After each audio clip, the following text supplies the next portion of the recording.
Martes 17 de diciembre, saludos señoras, señores, bienvenidos como cada día a este espacio, a esta revista de prensa, a este rincón que dedicamos cada mañana a recorrer los kioscos, las primeras planas de los diarios que se editan en Córdoba, Diario ABC, Córdoba, El Día, en este caso hoy nos acompaña Francisco Javier Cantador, bienvenido Javi, del diario El Día de Córdoba. Bueno, hoy hay temas recurrentes en los periódicos, quizá el más recurrente, con el que casi todos los periódicos habéis decidido abrir, es el tema de urbanismo, las casas de apuestas y la sala de juego. Titula el diario El Día, a 5 columnas, urbanismo frena durante un año la apertura de casas de apuestas.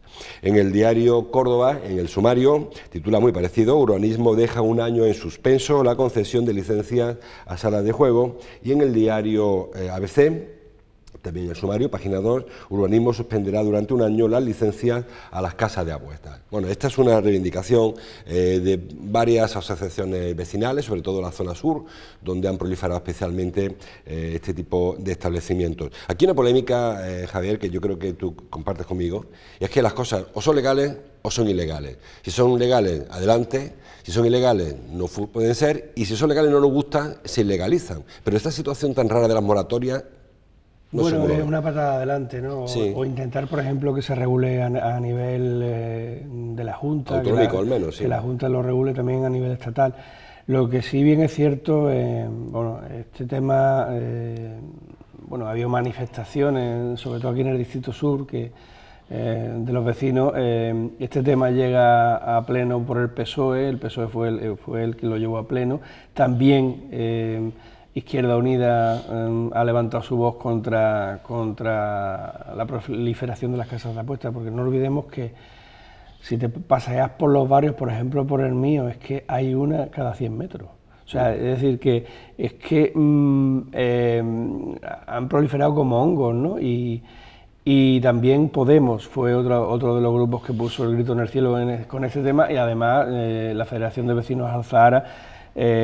Prácticamente la sociedad cordobesa, casi en su conjunto, está en contra de este tema y han tenido que mover ficha. Lo que pasa es que, claro, esto atañe o afecta a las que a las nuevas licencias, a las que ahora mismo presentan la licencia.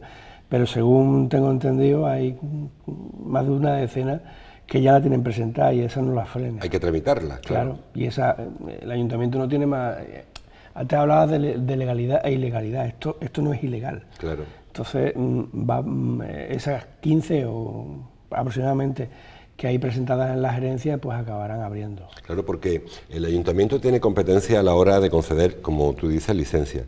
Pero si un empresario, como es el caso de las casas de apuestas o la sala de juego, cumple los requisitos que le marca la ley, no se le puede dejar de dar licencia. Se puede crear esta moratoria que explicó ayer Salvador Fuentes, el presidente de la gerencia, bueno, por cuestiones operativas, que es un poco lo que se utiliza, hay demasiada, hay que ver cómo se reparte, pero si hay otra serie de facultades que tiene el ayuntamiento, por ejemplo la publicidad exterior, sí. Por ejemplo que no estén cerca de centros educativos, si se entiende que son... No, pero además la ley obliga a que no estén cerca de centros educativos ni deportivos. Yo creo que ahora mismo se hablaba incluso de 500 metros. Eso se puede ampliar, por ejemplo, eso sí, lo puede hacer el ayuntamiento. Claro, eso sí. Y por ejemplo, en aquel pleno en el que se aprobó el ponerle obstáculos a las casas de apuestas o salas de juego, como las quieras llamar, pues se aprobó también el tema de la publicidad, o sea, no permitir que se publicitaran en la ciudad, ¿no? O sea, vallas y la publicidad exterior también, que se limite la publicidad exterior de este tipo de establecimientos, los escaparates. Sin embargo, se ha tomado... Sí. No digo que se ha tomado la decisión quizás más fácil para el ayuntamiento que decir vamos a parar aquí, de aquí para adelante. Es que eso ya lo han hecho en otros ayuntamientos. Sí. Creo que en Madrid, creo que se hablaba también de Zaragoza, creo entender, porque sobre esto se ha escrito y se ha dicho mucho, y sobre todo, perdón, sobre todo los grupos políticos que se han mostrado radicalmente en contra, y los vecinos, pues han visto casos de otras ciudades, no recuerdo ahora mismo, no te puedo decir, yo creo que en Madrid sí. Y como he dicho antes, creo que en Zaragoza, incluso en Barcelona, en los que, bueno, han puesto en marcha esa moratoria que ahora mismo se pone aquí, con la intención de que al final se regule, ¿no? Por parte de... Cosa que es difícil, porque ahora mismo el juego no es, en este caso no es ilegal. Además se produce una contradicción, estamos al mismo tiempo criticando esto y estamos viendo cómo vendemos la lotería de Navidad, cómo promovemos las quinielas, que no deja de ser juego también. Sí, pero a ver, es que el quid de la cuestión está en que supuestamente no, supongo que todo está bien estudiado, ¿no? Las empresas que instalan casas de juego y salas de apuestas en los distintos barrios tienen muy bien estudiado dónde la van a poner. Sí, el perfil del... Claro, y el perfil del posible cliente, ¿no?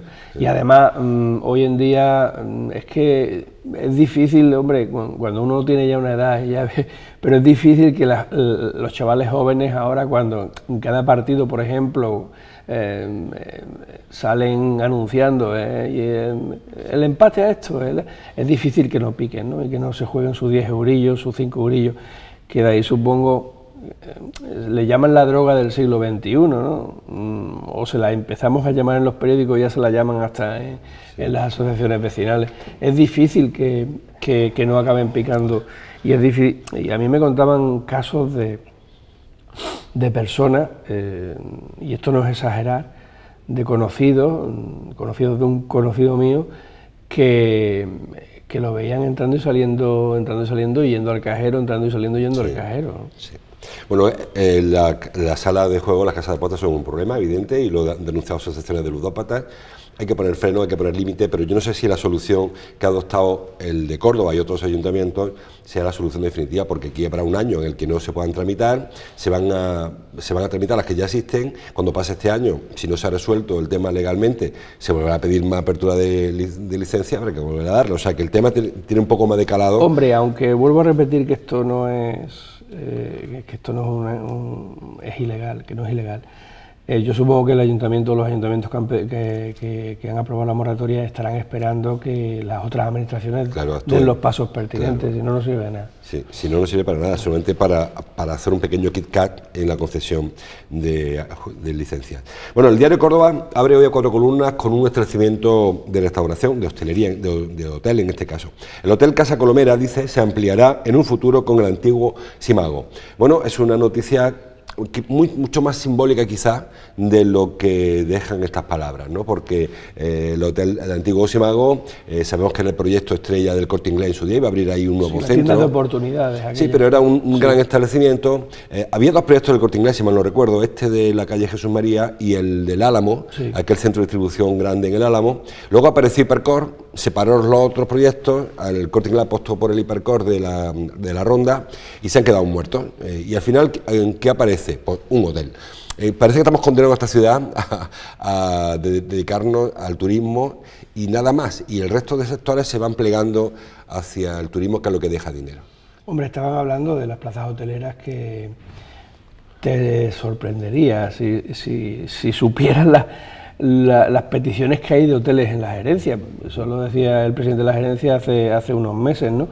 Es cierto, y la proliferación que hay de alojamientos alojamientos turísticos y viviendas turísticas, por todo, que no es lo mismo, pero vamos, por toda la ciudad. Es cierto, ¿no? Estamos convirtiendo la ciudad, pues, o se está convirtiendo la ciudad en otra cosa que no en otra cosa que no sea una ciudad turística. Un gran hotel. Sí, en un gran hotel, cosa que en realidad, pues, es buena y no es buena, porque una cosa que le falta a Córdoba, que es la industria, la sigue arrastrando, y el sector servicios ya sabemos que también funciona mucho por temporalidades, lo que supone al final la temporalidad, las cifras de paro del mes pasado, es un bucle. Los meses en los que no funciona el turismo, aquí sube el paro, los meses que funciona el turismo, baja, y vamos, al final no hay progreso en ese sentido, ¿no? Porque sabemos que la industria es la única que estabiliza el trabajo, es decir, el que trabaja en una fábrica empieza el 1 de enero, acaba el 31 de diciembre. Quien trabaja en un hotel, en este hotel de las Tendillas que estamos hablando, hotel del antiguo Palacio de Colomera, pues trabaja en temporada alta, en temporada baja se cierran algunas plantas, en fin, es complicado para una familia. Pero además es muy curioso, ¿no? Porque si tú miras los datos, van mejorando, ¿no? Pero si miras los datos de pernoctaciones en Córdoba, Córdoba no se caracteriza por ser una ciudad a nivel turístico en el que las pernoctaciones sean demasiado significativas comparadas, por ejemplo, con el resto, con otras provincias andaluzas, ¿no? Es una asignatura pendiente la de las pernoctaciones, ¿no? Es difícil que en Córdoba se quede una persona como media más de 2 noches, ¿no? Bueno, pues sigue habiendo proyectos, el hotel, la cadena H10 tiene más proyectos, aparte de Colomera, tenemos pendiente el proyecto de Isabel, bueno, sí, que lo va, creo que van a hacer ella misma empresa, la del convento de Santa Isabel, lo va también a gestionar, parece, la misma empresa H10, el gran hotel de 5 estrellas, el Calle de las Flores, el hotel del Parque de los Burgos, que está ahí para adelante, para atrás. Parece que estamos un poco condenados a renunciar al sector secundario, que repito, es el que estabiliza la economía, que permite a una familia hacer planes a medio plazo, y someternos al sector primario, que depende de que llueva o no llueva, claro, y el sector terciario, que depende de que llueva o no llueva. Al final. Hombre, el sector turístico deja bastantes ingresos aquí, pero lo deja en una época del año, y crea un determinado empleo, pero lo crea en una época del año, o sea. Vamos con la foto. La foto del diario Córdoba, nos quedamos con la foto del diario Córdoba, un desayuno de COVAP, una conferencia que dio ayer la consejera Rocío Blanco, que fue, ¿no?, quien vino ayer. No, Carmen Crespo fue. Habla sobre la dehesa, titula, lo leen ahí, Los Pedroches reivindica que la dehesa sea cultivo permanente. Bueno, hablamos antes del sector primario, hablamos de la riqueza de nuestro agro, tenemos la zona de Los Pedroches, la dehesa, no sé si la mejor, la mayor, la más rentable, pero una dehesa muy singular, la que hay en el norte de la provincia de Córdoba, que se ha mantenido pese a las presiones, pese al intento de ocupación, e incluso presto cepa, aquel de los pájaros, y que está siempre en riesgo la dehesa de Los Pedroches.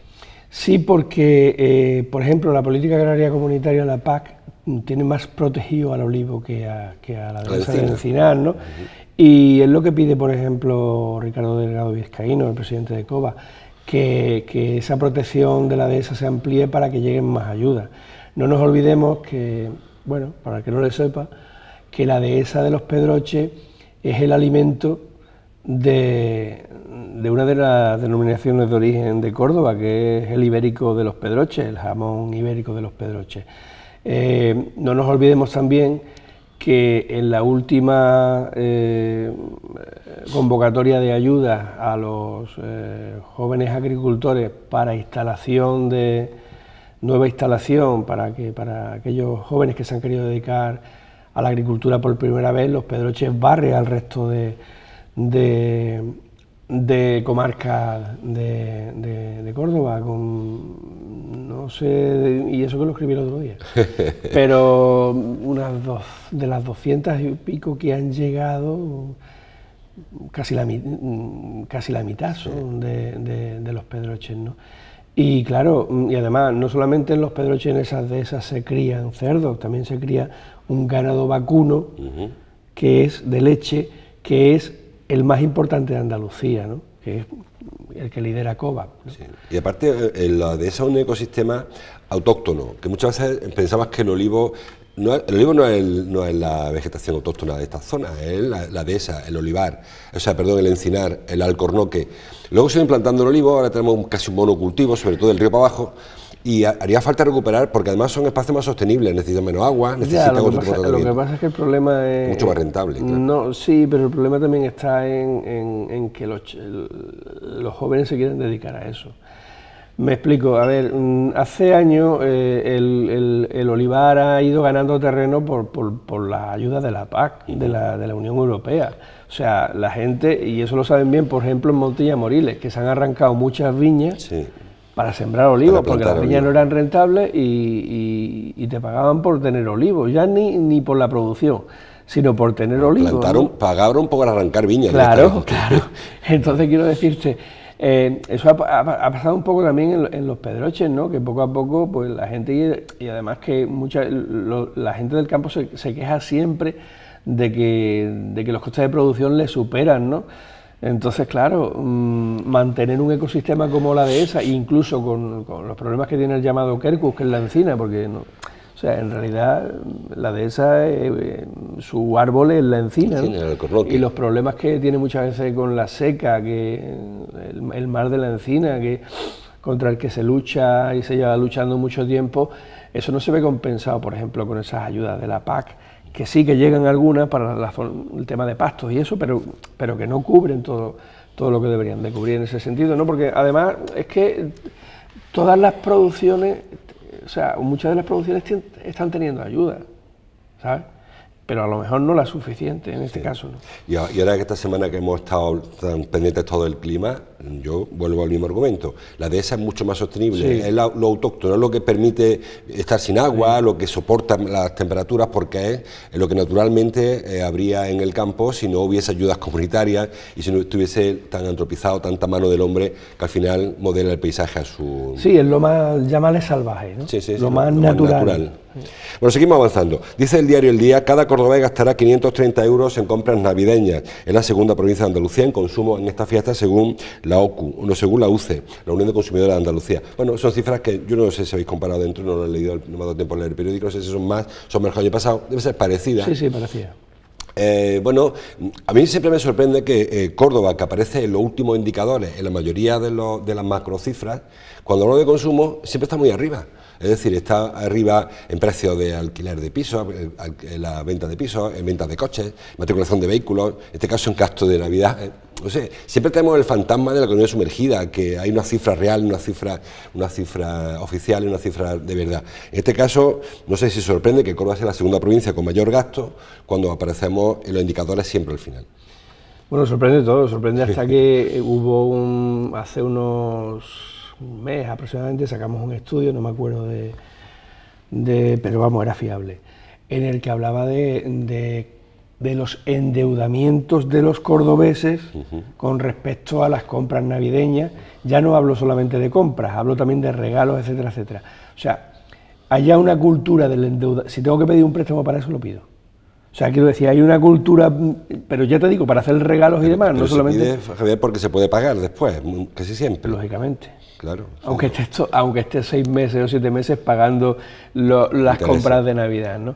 Sí, llama mucho la atención ese tema, ¿no? Es decir, bueno, es que a lo mejor es que no se ha parado la gente a pensar lo que se gasta realmente en Navidad, y muchas veces es el consumo por el consumo, y esas comidas copiosas que no te comerías en mucho tiempo te las comes en 2 días. Yo hablo de la singularidad de Córdoba, que me parece llamativo, que mientras que habitualmente aparecemos en la lista del paro, la penúltima ciudad o la segunda por la cola con más desempleados. En el tema de los salarios, de los más bajos de España, el tema de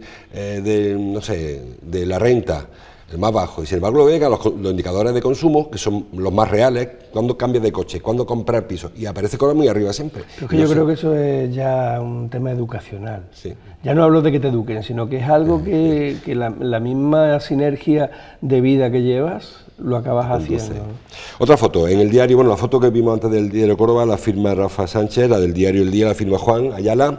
Reconocimiento al municipalismo andaluz. Ayer la FAM, la Federación Andaluza de Municipios y Provincias, eligió Córdoba, eligió el Palacio de la Merced, la Diputación, para entrega de sus galardones, una serie de premiados. Y aquí vemos, bueno, pues en el centro está el presidente de la Diputación, el alcalde de Rute, Antonio Ruiz, y el resto, la foto de familia de los galardones. Estamos viviendo 40 años del municipalismo, las elecciones se celebraron en abril del 79, si me lo recuerdo, sí. Aunque los alcaldes tomaron posesión muy después, tomaron posesión creo que fue en noviembre. Sí, y curiosamente no fue en domingo. No fueron el domingo, esa elección no fueron el domingo. Fue un día laboral. Estamos celebrando esos 40 años y yo esta semana, creo que fue la semana pasada, hablaba del municipalismo de aquella época, del año 79 y incluso la del 83, con una generosidad de los partidos que no ha habido después. Muchos gobiernos de concentración, se juntaban todos los partidos para sacar adelante problemas. No había problema en ceder sillones, sin nada a cambio. Se apoyaban, durante muchos años, el PC apoyó al PSOE sin pedir nada y viceversa, donde hacía falta. Ahora parece que estamos en una política más cicatera, ¿verdad? Bueno, es que igual voy a decir una cosa demasiado dura, pero al final lo que acabo pensando es que yo creo que aquellos políticos eran políticos que lo que querían era cambiar la sociedad. Los de ahora, no quiero ser malo, pero igual lo que querían es cambiar su cuenta corriente. A ver, yo no digo que no luchen por los intereses de los ciudadanos, pero en aquellos momentos... No sálvese quien pueda, además, claro. Claro, todo tiene su excepción. Claro. Pero en aquellos momentos es que habían vivido 40 años de dictadura. En algunos casos mejor que en otros, pero se les abría una puerta, que era una puerta, llámale una puerta a la libertad, aunque sea un poquito, que fue difícil, que fue bastante difícil. Y aparte llegar ahí, no había políticos profesionales hace 40 años. No, era gente que se dedicaba a la política por ideales. Sí, porque no había habido nada antes. Claro, por ideales, porque en realidad lo que querían era cambiar la sociedad, es decir, querían acabar con 40 años de oscurantismo en España, ¿no? Ahora eso se echa de menos que realmente se pongan de acuerdo, no por intereses propios, no por intereses partidistas, porque mira, todavía seguimos, es absurdo lo que ocurrió en España a nivel nacional, ya no hablo a nivel que nos hayan convocado a las urnas, y si nos convocan otra vez a lo mejor ya ni votamos, ya cansados, ¿no? Y siguen sin ponerse de acuerdo. Y cuando antes por unos intereses decían que se apegaban Ciudadanos, por ejemplo, que firmaba con el PSOE y luego dice que no, al final el rédito electoral es el que todos hemos comprobado, y pues bueno, la gente está un poco cansada de ese tema, ¿no? Pero ya digo que ya me gustaría, o ya nos gustaría mucho, por el bien de nuestros municipios, de nuestra provincia, de nuestra región, de nuestra nación, de España, que el espíritu aquel que había en aquel tiempo, en el espíritu político, se hubiera mantenido. Sí, la generosidad, sobre todo, en 79, Anguita, recuerde, primer alcalde, formó un gobierno de concentración con el PSOE, con el Partido Socialista Andaluz, incluso entró la UCD, aunque luego verdad que se cerró muy pronto, Alianza Popular, y luego cuando Anguita repitió en el 83, mayoría absolutísima, fueron 17 de concejales de 27, creo, volvió a invitar a los partidos a que se uniesen con él a gobernar, es decir, a pesar de que no necesitaba a nadie, volvió a invitar al PSA y al PSOE a que se unieran. Pero es que, date cuenta de una cosa, es que ahora mismo todo es tan mentira. A ver, ya los partidos se mueven según muchísimos estudios de marketing. Sí, mucho asesor. Ahora tienes que cambiar este discurso, ahora te radicalizas, ahora, claro, tu lenguaje tiene que ser este. Antes eso no existía. Antes sí, bueno, tenías a 4 o 5 tus pepitos grillos de turno que te iban diciendo, pero es que no estaba tan milimétricamente, ahora por ejemplo, pensado, ¿no? Claro, la estrategia. Tú antes veías que no los había, pero bueno, si hubiera habido debates electorales, hubieran sido debates electorales sinceros. Lo único que veía eran los típicos turnos que el político que le tocaba del partido soltaba su discurso y se acabó. Pero espacios electorales. Pero ahora mismo, pues claro, todo está estudiado al milímetro, está estudiado todo, claro. Es que hemos evolucionado en ese sentido. Muchísimas redes sociales, todo se conoce, el pensamiento de la gente se conoce al momento. Bueno. No sé si es bueno o es malo. No siempre el tiempo pasado fueron mejor, pero en este caso creo que mirando atrás hace 40 años sí que habría un referente interesante al que volver a acudir de cuando en cuando. Vamos terminando el sumario. En el diario El Día, la parte alta, habla de Aguilar de la Frontera. El Ayuntamiento de Aguilar dice, entierra el proyecto por ser inviable del parque tecnoalimentario. Hablamos antes de industria, de alimentación, en este caso Aguilar hace mucho tiempo intentó poner en marcha este proyecto, un parque tecnoalimentario, para quedarse con los recursos, o sea, para que no se nos fuera valor añadido de las cosas del campo, que es lo que siempre estamos reclamando. Al final, pues no puede ser. No sé si es que hay mucha competencia, si es que no hay espacio, si es que la apuesta está en otro sitio, pero es que se ha hecho muy mal. También es verdad que se ha esperado mucho tiempo y... No, es que se ha hecho fatal. O sea, vamos a ver, esto empieza en 2004, cuando Chávez anuncia en una visita a Aguilar de la Frontera, bueno, no sé si a la Campiña Sur, vamos, que se va a hacer un parque tecnoalimentario en la zona sur de Córdoba, para, en temas de investigación, quedarse con el valor añadido, por ejemplo, hay varias denominaciones de origen, unas que había y otras que ya hay, que antes no había. Por ejemplo, la denominación de origen del aceite de Lucena, que es de las últimas que ha nacido, pero también estaba la denominación de origen del aceite de Baena, los vinos de Montilla Moriles, que antes amparaban solamente vinos y ahora amparan vinos y vinagres. Bueno, pues se intentaba también el ajo de Montalbán, producto señero. Lo que se intentaba un poco era, pues bueno, que el valor, como has dicho antes, el valor añadido se quedara ahí, que se progresara en temas de investigación.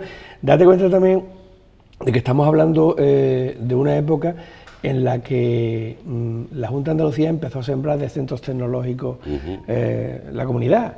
Aquella disputa que hubo entre Jabugo y Pozo Blanco por aquel... Por el jamón, sí. Sí, el centro tecnoagrario del jamón, que al final se fue a Jabugo porque el consejero era de aquella zona, cosa que, bueno, y que creó casi un cisma en Pozo Blanco político, que al final yo quisiera saber qué ha pasado con estos centros, ¿no? Y el de Aguilar nació ya siendo un problema. Al final se decide que es en Aguilar, se crea una sociedad, la sociedad que es Pansur, porque al final no se llama tecnoalimentario, se llama Parque Agroalimentaria del Sur, la sociedad es Pansur, que está, los socios mayoritarios son la Junta de Andalucía y el Ayuntamiento de Aguilar, que son los que se están poniendo de acuerdo ahora para que veis qué viabilidad le dan a 88.000 metros cuadrados de suelo a medio edificar, porque esa es otra. Se empezaron a pedir ayudas al Estado, se están devolviendo aún, no se han pagado incluso a acreedores, a propietarios de terrenos a los que se les compraron. Expropió incluso. Claro, y en esas estamos. Al final había un problema de edificabilidad, se iba a edificar el cuartel general, o sea, la sede del parque, al final no se hizo. Esto es un despropósito también, y date cuenta que ahora mismo, claro, Carmen Flores, que fue alcaldesa de Izquierda Unida de Aguilar de la Frontera hace una década aproximadamente, no te lo sabría decir ahora exactamente, después de distintos alcaldes del PSOE, ha vuelto al gobierno, sí. La Junta de Andalucía ha cambiado de color, antes era del PSOE, ahora es PP Ciudadanos, y se están intentando poner de acuerdo entre ellos a ver cómo cambian el modelo, qué modelo pueden cambiar, que al final se va a quedar en un gran polígono si es que se queda, cambiándolo, claro, ya no va a ser un parque logístico, tendrán que cambiar el PGO. Entonces, ¿cómo atraer empresas para que eso no se quede? Pues en una nada ya, se han perdido 4 millones de euros. Ahí se han tirado 4 millones de euros.